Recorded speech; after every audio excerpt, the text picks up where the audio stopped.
आदाब नाजरीन, मैं हूं मुनज़्ज़ा शाह। खबर दोपहर में आपका खैर मकदम है। खबर दोपहर में बात करेंगे तालिबान की। क्या तालिबान वाकई बदल चुका है? लेकिन उससे पहले कुछ अहम खबरें हैं, उनका रुख करते हैं। तालिबान के डिप्टी लीडर और बानियों में से एक मुल्ला अब्दुल गनी बरादर मंगल की रात कतर से काबुल पहुंचे। मुल्ला अब्दुल गनी बरादर कतर में जलावतनी की जिंदगी गुजार रहे थे। अब जबकि अफगानिस्तान में तालिबान ने मुकम्मल कंट्रोल का दावा किया है, तो मुल्ला अब्दुल गनी बरादर अफगानिस्तान वापस आ गए हैं। दूसरी जानिब अफगानिस्तान में हालात के मामूल पर आने का दावा किया जा रहा है। ज़राए के मुताबिक कई दुकानें दोबारा खुल गई हैं और ट्रैफिक पुलिस अपनी पोस्टों पर वापस आ गए हैं। वहीं अफगानिस्तान में तालिबान के कब्जे के बाद पूरे खित्ते में काफी डर है। वादी कश्मीर के जिला कुलगाम से ताल्लुक रखने वाले 2 कुंबे इस वक्त काबुल में फंसे हुए हैं। आदिल रसूल शेख बख्तार यूनिवर्सिटी में असिस्टेंट प्रोफेसर की हैसियत से काम कर रहे हैं। उनकी अहलिया आसिया जान भी उनके साथ है।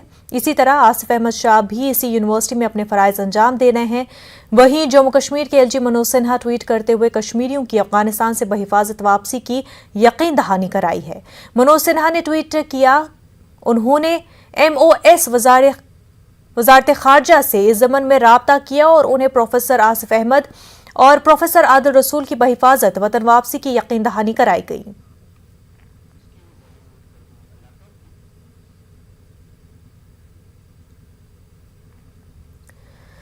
PDP सदर महबूबा मुफ्ती की वालदा श्रीनगर में ED के सामने पेश हुई है। मनी लॉन्ड्रिंग से जुड़े एक केस के सिलसिले में उनसे पूछताछ की जा रही है। श्रीनगर से न्यूज़ 18 नुमाइंदे शबीर मीर ने तफसीली जायजा लिया। महबूबा मुफ्ती की वालिदा गुलशन नज़ीर की यहाँ इन्फोर्समेंट डायरेक्टरेट श्रीनगर में पूछताछ चल रही है। महबूबा मुफ्ती उनके साथ खुद आई हैं।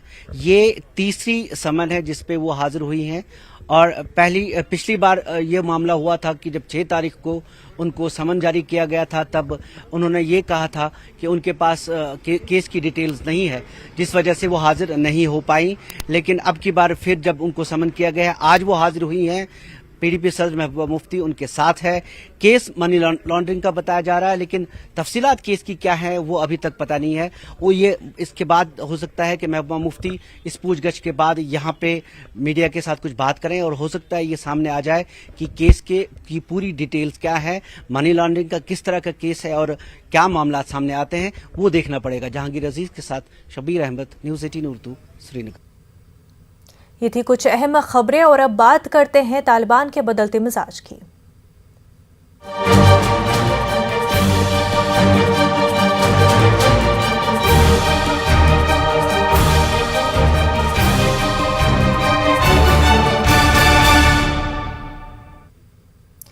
तालिबान ने वाज़ेह किया है कि तालिबान अफगानिस्तान में खवातीन को इस्लामी कानून की बुनियाद पर काम करने और तालीम हासिल करने की इजाज़त देंगे और उन्हें इस्लामी असूलों के तहत तमाम हुकूक फराहम किए जाएंगे, क्योंकि खवातीन माशरे का अहम हिस्सा हैं।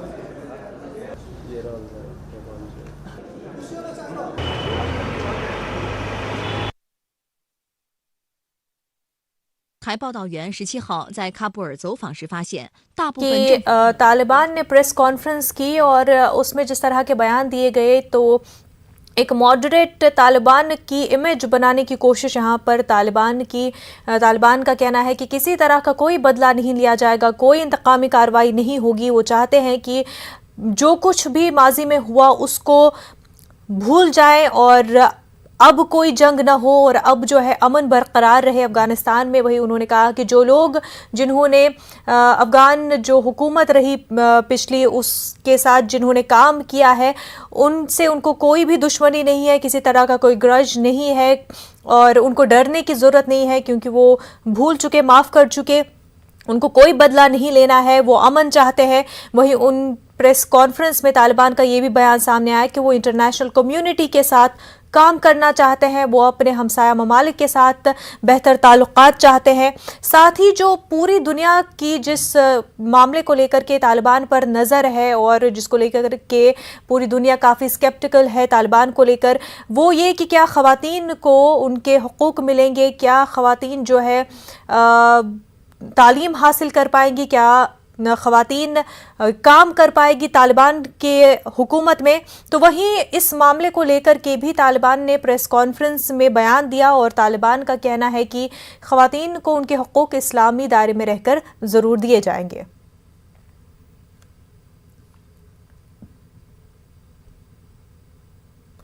इस वक्त हमारे साथ international affairs expert professor Parikshit Singh Manhas ji जुड़ चुके हैं। खैर मकदम है आपका।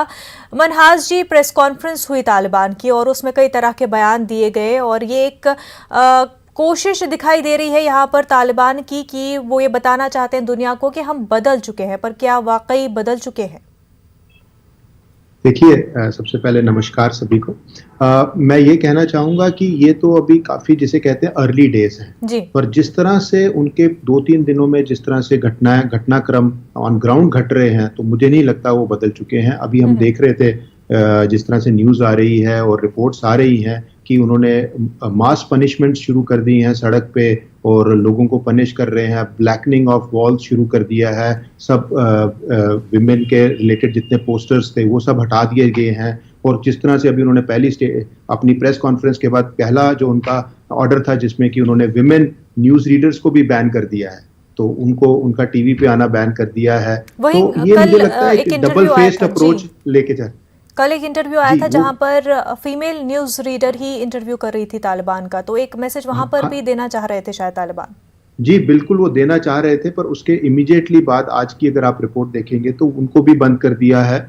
और जिस तरह से हम देख रहे हैं कि एक डबल फेस्ड अप्रोच वो अपनाने की कोशिश कर रहे हैं, दोहरा मापदंड लेके आगे चल रहे हैं। कहीं ना कहीं मुझे लगता है कि वो इंटरनेशनल कम्युनिटी को प्लीज करना चाहते हैं, उनसे फंडिंग लेना चाहते हैं, उनसे पैसा लेना चाहते हैं, इसलिए थोड़ा सा ऐसा दिखा रहे हैं। पर जिस तरह से रिपोर्ट्स आ रही हैं और जिस तरह से लोग, आपने खुद ही देखा, एयरपोर्ट्स पे इकट्ठे हो रहे हैं, भागने की कोशिश कर रहे हैं, मास एक्सोडस हो रहा है, तो वो लोग क्यों भाग रहे हैं? वो इसीलिए भाग रहे हैं ना कहीं दहशत का माहौल है वहां पे, कहीं ना कहीं वो आम जनता पे कोई ना कोई जुल्म तो ढा ही रहे हैं। तो मुझे लगता है वो एक पाकिस्तान के मॉडल की तरफ चल रहे हैं जहां पे कि वो एक डबल फेस्ड अप्रोच रखेंगे। कहीं ना कहीं बिल्कुल एयरपोर्ट पर अफरा तफरी का माहौल है और जिस तरह की एयरपोर्ट से जो तस्वीरें आई हैं वो काफ़ी इनसिक्योरिटी से भरी हुई वो तस्वीरें थी, लेकिन जो एयरपोर्ट है उस पर यूएस का कंट्रोल है वही। लेकिन अब जिस तरह की खबरें, जो अभी रिपोर्ट्स ऑन ग्राउंड अफगानिस्तान से आ रही है कि दुकानें खोली जा रही हैं और लोगों को कहा जा रहा है कि वो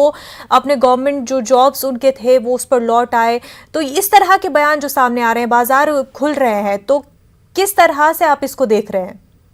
देखिए, अगर तो सारी नॉर्मलसी रिटर्न हो जाती है और एक प्रॉपर गवर्नमेंट वहां पे बनाई जाती है जिसमें कि माइनॉरिटीज के और लोगों के हकूक उन्हें मिलते हैं, तो एक पॉजिटिव स्टेप है।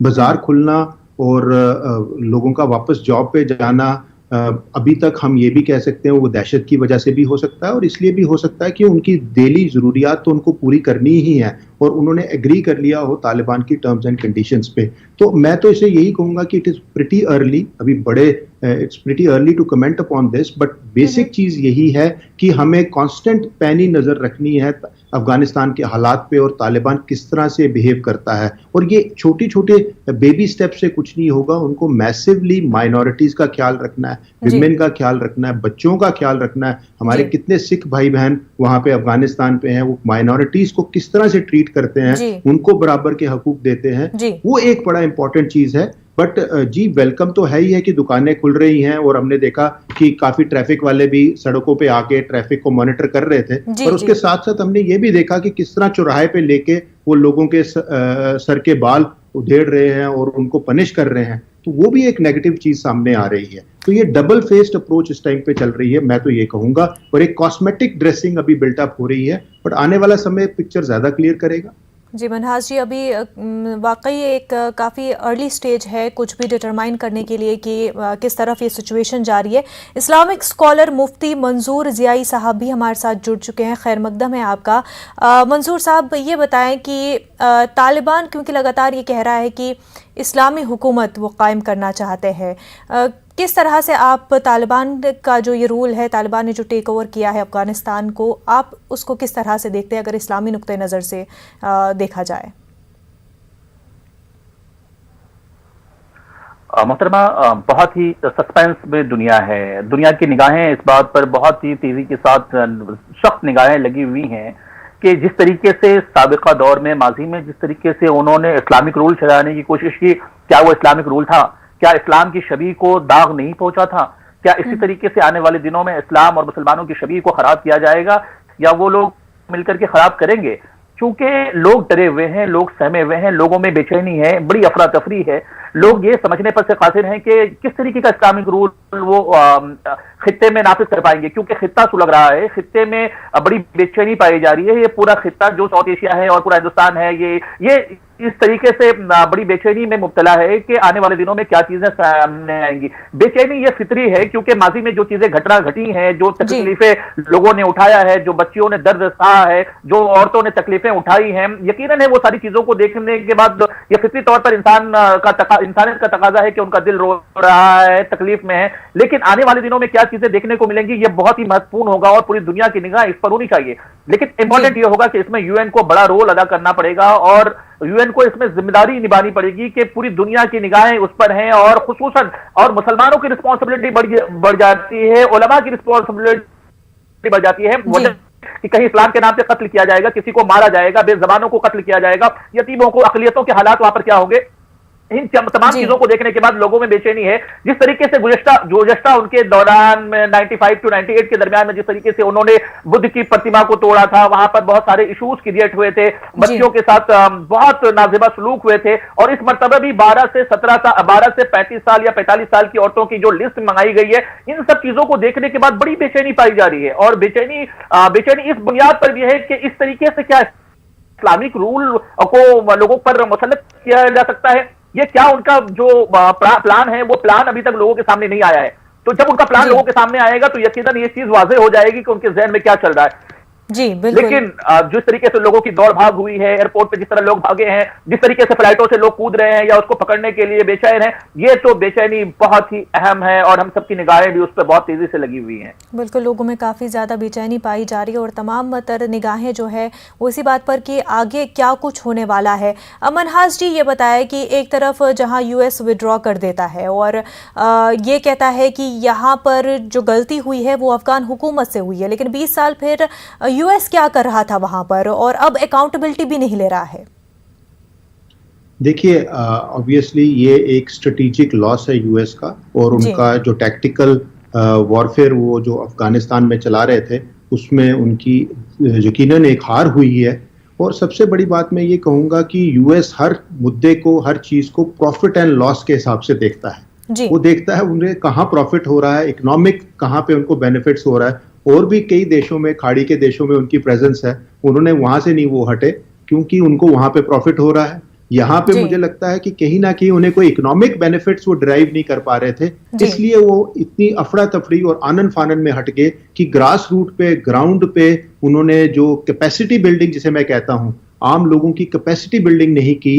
आम लोगों की, उनकी जो आर्मी थी या जो भी उनकी पुलिस थी, उसको इतना सशक्त नहीं किया कि वो दुश्मन का खिलाफ खड़े हो सके। और जैसे कि स्मूथली तालिबान अंदर आ गया काबुल के, तो इससे यही लगता है कि कहीं ना कहीं उन्होंने आम लोगों को ट्रेनिंग नहीं दी, कैपेसिटी बिल्डिंग लोगों की नहीं की, इकोनॉमिक डेवलपमेंट नहीं उस रीजन की बिल्डअप कर सके। उनके कुछ अपने पर्सनल एजेंडाज थे, इतने ज्यादा पैसे, इतने डॉलर्स खर्च हुए, लेकिन वो कहाँ खर्च हुए और किस तरह से उसको यूटिलाइज किया गया वो दिखाई नहीं दे रहा है अब। और वहीं जिस तरह के बयान अब यूएस के आ रहे हैं मनहास जी, वो ये कह रहे हैं कि सब ठीक रहा तो जो डिप्लोमेटिक टॉक्स है वो बरकरार रहेंगी तालिबान के साथ, अफगानिस्तान के साथ। तो एक तरह से कहीं ना कहीं वो एक्सेप्ट कर चुके हैं तालिबान को। देखिए, अब मैं सच्ची बात ये कहूँ कि इस समय पब्लिक डोमेन पे international community is also not privy to the facts कि क्या हो रहा है। आम आदमी को अभी नहीं पता कि किस तरह से फैक्ट, क्या बैक चैनल टॉक्स चल रही हैं, क्या बैक चैनल बातें चल रही हैं, क्या क्या चीजें आ रही हैं। हम सिर्फ अनुमान लगा रहे हैं जो वेरियस बयान लोगों के आ रहे हैं, या अमेरिका के आ रहे हैं या तालिबान के आ रहे हैं। पर कहीं ना कहीं मुझे ये इसका जरूर अंदेशा है कि अमेरिका भी अब इस चीज को अंडरस्टैंड कर रहा है कि वो तालिबान के साथ मिलके ही उनको आगे चलना पड़ेगा या कुछ बढ़ना पड़ेगा। बट मुझे बेसिक प्रॉब्लम मेरी ये है कि एक सस्टेनेबल मॉडल होना चाहिए आम नागरिक के लिए। जी। आम अफगानिस्तान के आम नागरिक को देखभाल होनी चाहिए, वो किसी भी कास्ट, कलर, रिलीजन कोई भी हो, माइनॉरिटीज हो, विमेन हो, उन सब की देखभाल होनी चाहिए। और जिस तरह से अभी फोटोग्राफ्स आ रहे हैं, आपने देखा उड़ते जहाज से लोग गिर रहे थे, तो ये इसका अंदेशा यही है कि वहां पे सब कुछ ठीक नहीं है, और जो लोग वहां 20 साल तक रहे वो उसको ठीक नहीं कर पाए। ये ग्रास रूट लेवल पे यही दिखाई दे रहा है, और इंटरनेशनल कम्युनिटी को कहीं ना कहीं सामने आके इस चीज को ठीक करना है। They have to set it right in a proper way, ताकि लोगों को उनके हकूक मिल सके। हर आदमी को, हर इंसान को, किसी भी रिलीजन का है, उसको जीने का हक है, और सर उठा के जीने का हक है, और उसे सर उठा के जीने देना चाहिए। बिल्कुल। मंजूर साहब, यहाँ पर तालिबान ने प्रेस कॉन्फ्रेंस की और उन्होंने कहा कि तमाम तर हुकूक लोगों को इस्लामी दायरे में दिए जाएंगे। तो इस्लामिक शरिया के अकॉर्डिंग जो हुकूक ख़वातीन के बनते हैं उनको दिए जाएंगे, जो माइनॉरिटी के होंगे वो दिए जाएंगे। आपसे ये समझना चाहेंगे कि माइनॉरिटी के क्या कुछ हुकूक है इस्लाम में?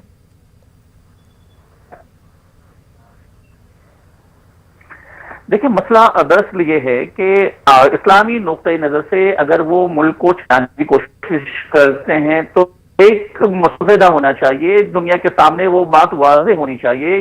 सिर्फ प्रेस कॉन्फ्रेंस करके ये कह देना काफी नहीं होगा, क्योंकि आपने जो किया है वो लोगों की निगाहों के सामने है, आपके किरदार, आपके अफाल, आपके कैरेक्टर्स लोगों के सामने है। इंटरनेशनल कम्युनिटी ने आपको इस तरीके से बताया है कि आप यकीनन जुल्म करने वाले, और लोगों ने देखा भी है। हम लोगों ने, आपने यकीनन इस बात को नोट किया है कि किस तरीके से जुल्म है। लेकिन एक और मुद्दा है जिसकी तरफ मैं आप को जरूर बनाना चाहूंगा, वो दरअसल है कि कम्युनिटी ने कहीं ना कहीं सत्ता पलट की कोशिश की है। इंटरनेशनल कम्युनिटी भी और होना है, तो इस तरीके से एक सुपर पावर को हटा करके दूसरे सुपर पावर लाने की तैयारी है। तो हर एक शख्स जो है, हर एक मुल्क जो है, इसमें आगे बढ़ने से पहले गुरेज कर रहा है। वे इन्वॉल्व में हर एक शख्स है, लेकिन इस्लामी हुकूमत को नाफिज करने के लिए रसूलुल्लाह सल्लल्लाहु अलैहि वसल्लम के बताए हुए अक़वाल व अफ़आल पर करना ये लाज़िम हो।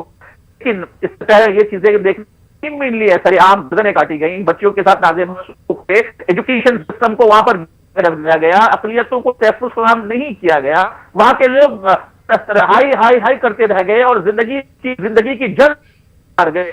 ऐसे सूरत हाल में तालिबान के ऊपर में रिस्पॉन्सिबिलिटी और जिम्मेदारी बहुत बढ़ जाती है। अब आने वाले दिनों में इनके जो रुख है वो रुख वाज़ेह चाहिए, और अभी रुख उन्होंने वाज़ेह नहीं किया है। उनके मुसव्वदे क्या है, उनका निफाज किस तरीके से होगा, तालीमात रसूल इस तहत होगा, या फिर नया कॉन्स्टिट्यूशन वो बनाएंगे, और कॉन्स्टिट्यूशन जो होगा इस्लाम के दायरे में होगा या नहीं होगा, ये बहुत बड़ी देखने वाली चीज है। पूरी दुनिया इस्लाम इस बारे में फिक्रमंद भी है, और ये देखना चाहती है कि कहीं इस्लाम की छवि मस्क ना करे तालिबान, कहीं इस्लाम के जो उसूल और जवाबित है उसे ना तोड़ दे तालिबान। तो इससे यह होगा कि इस्लाम को पूरी दुनिया में प्रोपेगेंडा का सामना करना पड़ेगा, इस्लाम को पूरी दुनिया में मस्क करने की कोशिश होगी।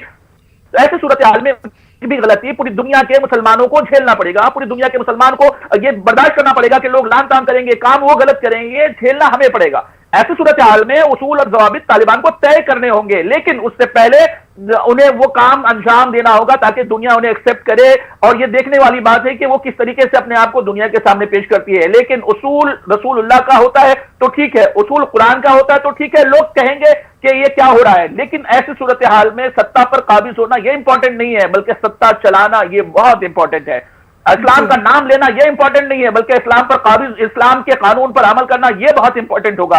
हमारी निगाहें इस बात पर बखूबी लगी हैं, पूरी दुनिया इस बात को देख रही है, और खुसूसन मुस्लिम कंट्रीज जो हैं इस बारे में देखना चाह रहे हैं कि उनका रद्द अमल आने वाले दिनों में क्या होगा और प्लान दुनिया के सामने क्या पेश करेंगे वो। मनहाज जी, तालिबान जो है बयान देता है कि कश्मीर जो है इंटरनल मामला है, तो कश्मीर में किसी तीसरे बंदे को बोलने का हक नहीं है। तो एक तरह से वो दोस्ती की तरफ बढ़ना चाहते हैं और चाहते हैं कि हिंदुस्तान के साथ उनके रिश्ते जो है अच्छे हो। तो किस तरह से देखा जाए, इंडिया का किस तरह का रिलेशन होना चाहिए तालिबान के साथ आगे चलकर?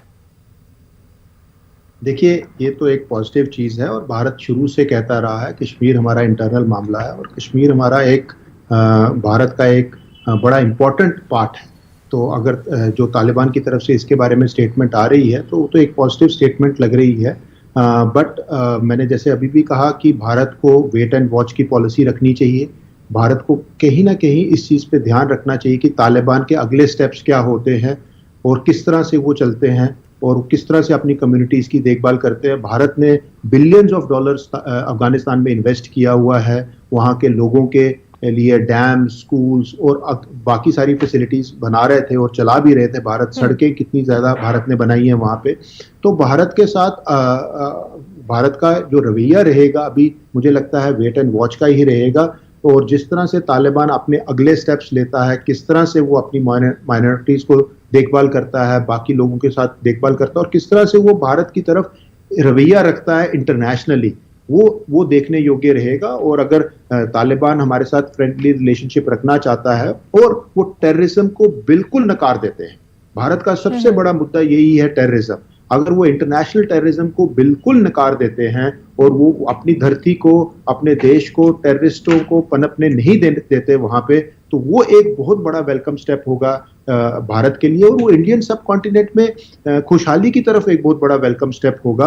भारत उसका मेरे ख्याल से हमेशा से उसको वेलकम करेगा। और मुझे ये लगता है कि उनको इसी तरह अप्रोच से चलना चाहिए। जैसे कि अब इस्लामिक नेशन की हम बात करें तो तकरीबन 45 से 50 इस्लामिक मुल्क हैं इस समय दुनिया में जहां पे प्रॉस्पेरिटी भी हो रही है, प्रोग्रेस भी हो रही है। तो अगर अफगानिस्तान भी एक इस्लामिक नेशन बनता है बट प्रॉस्पेरिटी, प्रोग्रेस के साथ अपने नेबर्स के साथ एक अच्छा रवैया रखता है, भारत के काफ़ी बिजनेस इंटरेस्ट है अफगानिस्तान में, भारत उनके साथ एक्सपोर्ट इंपोर्ट का काफ़ी सारा काम कर सकते हैं, हम उनकी वहाँ के नागरिकों की बढ़ोतरी की तरफ काम कर सकते हैं। बट प्रोवाइडेड तालिबान सबसे पहले टेररिज्म को पूरी तरह नकार दे और अपने देश से उसे उखाड़ के बाहर फेंके। बिल्कुल मनहास जी, वहीं अगर हम बात करें कि वर्ल्ड मेजर पावर्स की, अगर हम यूएस और चाइना को ही ले तो सवाल इस वक्त यूएस और चाइना का मेजर मुद्दा ये नहीं है कि तालिबान को क्रेडिबिलिटी मिलती है या नहीं, बल्कि